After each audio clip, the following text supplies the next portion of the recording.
ನಮಸ್ಕಾರ ವೀಕ್ಷಕರೇ, ಇದು ಒಂದು ನಮ್ಮ ಕ್ಲೈಂಟ್ದು. ಸೊ ಎಸ್ ಐ ಪಿ ಮಾಡ್ತಾಯಿದ್ದಾರೆ. ಸೊ ಅವರು ಸ್ಟಾರ್ಟ್ ಮಾಡಿರೋದು 10,000ಇಂದ ಮಂತ್ಲಿ 10,000 ಎಸ್ ಐ ಪಿ ಮಾಡ್ತಾಯಿದ್ದಾರೆ. ಸೊ ಈಗ ಒಂದು ಫಸ್ಟ್ ಮಂತ್ ಆಲ್ರೆಡಿ ಸ್ಟಾರ್ಟ್ ಮಾಡಿದ್ದಾರೆ. ಸೊ 10,000 ಹಾಕಿದ್ದಾರೆ.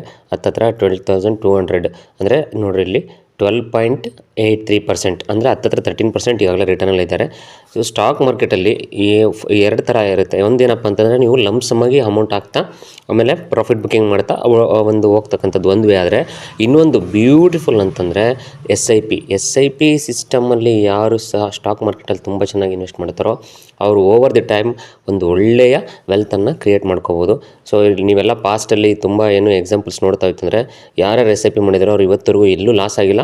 ಆಮೇಲೆ ಒಳ್ಳೆಯ ವೆಲ್ತಲ್ಲಿದ್ದಾರೆ, ಒಳ್ಳೆಯ ಒಂದು ಸಂಪಾದನೆಯನ್ನು ಮಾಡಿದ್ದಾರೆ. ನೀವು ಅಷ್ಟೇ ಈ ಥರ ಒಂದು ಸಿಸ್ಟಮೆಟಿಕ್ಕಾಗಿ ಎಸ್ ಐ ಪಿ ಮಾಡ್ಕೊಂತಂದು ಒಳ್ಳೆಯ ವೆಲ್ತ್ ಕ್ರಿಯೇಟ್ ಮಾಡ್ಕೋಬೇಕು ಅಂತಿದ್ರೆ ಸೊ ಖಂಡಿತವಾಗಿಯೂ ನನ್ನ ಕಾಂಟ್ಯಾಕ್ಟ್ ಮಾಡಿ.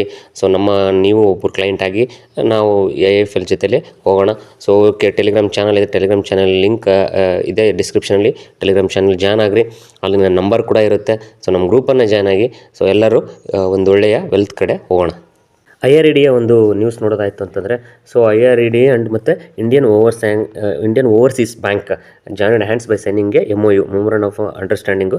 So the agreement sets the stage for co-lending and loan syndication for a diverse spectrum of renewable energy projects across the nation. The company set in exchange filing. So ಈಗ renewable energy ಮೇಲೆ ತುಂಬ work ಮಾಡ್ತಾ ಇದ್ದಾರೆ. ಆಮೇಲೆ MOU ಜೊತೆಗೆ Indian overseas bank ಅಷ್ಟೇ ಅಲ್ಲ, ಮತ್ತು ಇನ್ನೊಂದು 3-4 ಬ್ಯಾಂಕ್ಗಳ ಜೊತೆ ಕೂಡ ಇವರು MOUನ ಸೈನ್ ಮಾಡ್ಕೊಂಡಿದ್ದಾರೆ. So development Pradeep Kumar Das CMD ಏನು ಹೇಳ್ತಾರೆ ಅಂದರೆ, by combining our strengths and resources we aim to provide robust financial support to renewable energy projects. The partnership aims to streamline loan syndication and underwriting process, management of trust and retention account TRA for IREDA borrowers.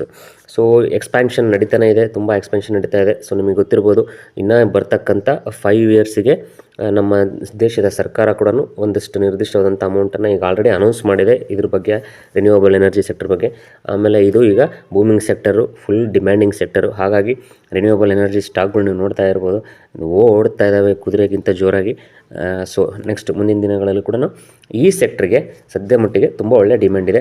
So ಇದು ಈಗ IREDA ಯಾರ ಹತ್ರ ಇದೆಯೋ stock ಅವರಿಗೆಲ್ಲ ಒಂದು good news.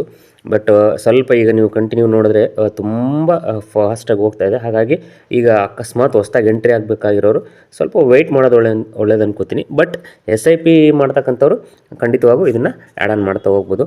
So ಒಳ್ಳೆಯ stock. ಮತ್ತೊಂದು update ನೋಡೋದಾಯ್ತಂದರೆ RECಗೆ ಸಂಬಂಧಪಟ್ಟಂದು, REC limited Maharatna central public sector enterprises ಇದು.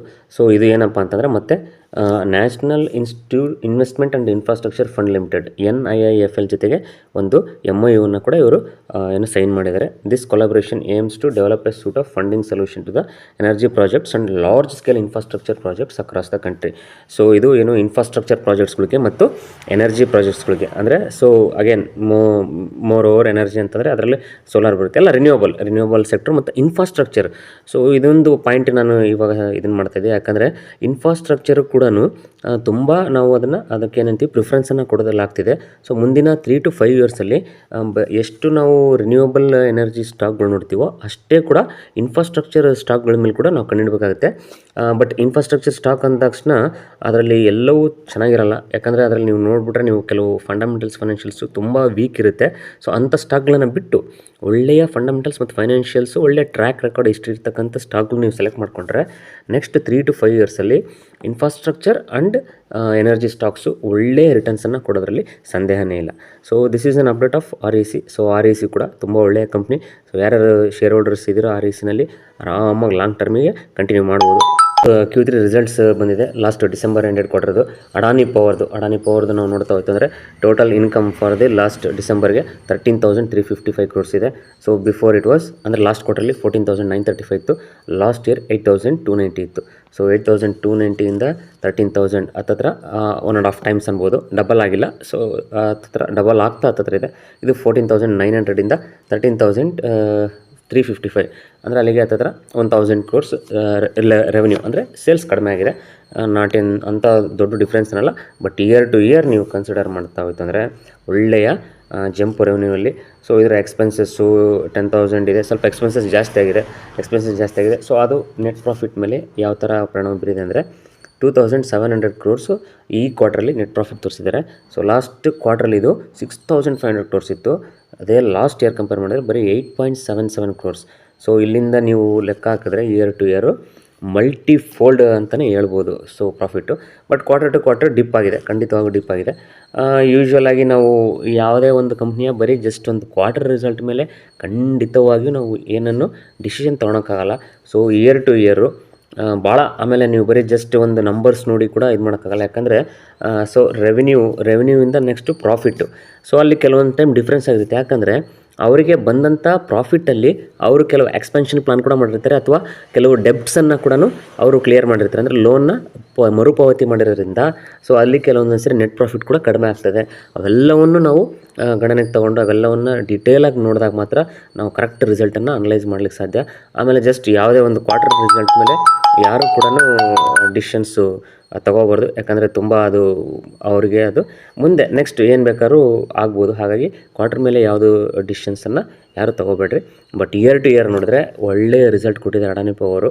ಸೊ ವೆಯ್ಟ್ ಮಾಡಿ, ಯಾರು ಸ್ಟಾಕ್ ಇದೆಯೋ ಅವ್ರು ಖಂಡಿತವಾಗಿ ವೆಯ್ಟ್ ಮಾಡಿ. ಯಾಕಂದರೆ this is into renewable energy power sector ಇದೆ. ಖಂಡಿತವಾಗ್ಲೂ ಮುಂದಿನ 5 ವರ್ಷಗಳಲ್ಲಿ ಒಳ್ಳೆಯ ರಿಟರ್ನ್ಸನ್ನು ನಾವು ಈ ಕಂಪ್ನಿಯಿಂದ ಎಕ್ಸ್ಪೆಕ್ಟ್ ಮಾಡ್ಬೋದು. ಇದು KA ಇಂಡಸ್ಟ್ರೀಸ್ನ ಮೊನ್ನೆ ರೀಸೆಂಟ್ ರಿಸಲ್ಟ್ ಬಂದಿದೆ, quarter results. So total income ಡಿಸೆಂಬರ್ದು 20,735 crores ಇದೆ. ಸೊ ಲಾಸ್ಟ್ ಕ್ವಾರ್ಟ್ರಲ್ಲಿ 19,542, ಲಾಸ್ಟ್ ಇಯರಲ್ಲಿ 17,980. ಸೊ ಇಯರ್ ಟು ಇಯರು ಒಳ್ಳೆ ಜಂಪ್ ಇದೆ. 17,027, 19 to 20,700. So quarter to quarter, year to year ಎರಡು ಜಂಪ್ ಇದೆ. ಎಕ್ಸ್ಪೆನ್ಸಸ್ ಕೂಡ ಸ್ವಲ್ಪ ಜಾಸ್ತಿ ಆಗಿದೆ. ಸೊ ಟೋಟಲ್ ಪ್ರಾಫಿಟ್ ನೋಡೋದಾಯ್ತು ಅಂದರೆ ಸೊ 2,024 ಕೋಟಿ, ಲಾಸ್ಟಲ್ಲಿ 1,800 ಕೋಟಿ, ಸೊ 1,700 ಕೋಟಿ. ಇಯರ್ ಟು ಇಯರು ಇಂಪ್ರೂವ್ಮೆಂಟ್ ಇದೆ, ಕ್ವಾರ್ಟರ್ ಟು ಕ್ವಾರ್ಟರ್ ಇಂಪ್ರೂವ್ಮೆಂಟ್ ಇದೆ. ಸೊ EPS ನೋಡೋದಾಯಿತು ಅಂತಂದರೆ ಬೇಸಿಕ್ EPS 16.7, 15.4 ಇತ್ತು, ಲಾಸ್ಟು 14.26 ಇತ್ತು. ಸೊ KAI ಇದು ಒಳ್ಳೆಯ ರಿಸಲ್ಟ್ಸನ್ನು ಕೊಟ್ಟಿದೆ KAI ಈ ಕ್ವಾರ್ಟ್ರಲ್ಲಿ.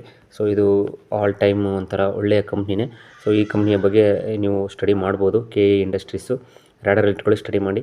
ಸೊ ಇಷ್ಟು ಹೇಳ್ತಾ ಇವತ್ತಿನ ವಿಡಿಯೋ ಮುಗಿಸೋಣ. ಮುಂದಿನ ವಿಡಿಯೋದಲ್ಲಿ ಸಿಗ್ತೀನಿ. ಅಲ್ಲಿವರೆಗೂ ಗುಡ್ ಬೈ, ಟೇಕ್ ಕೇರ್.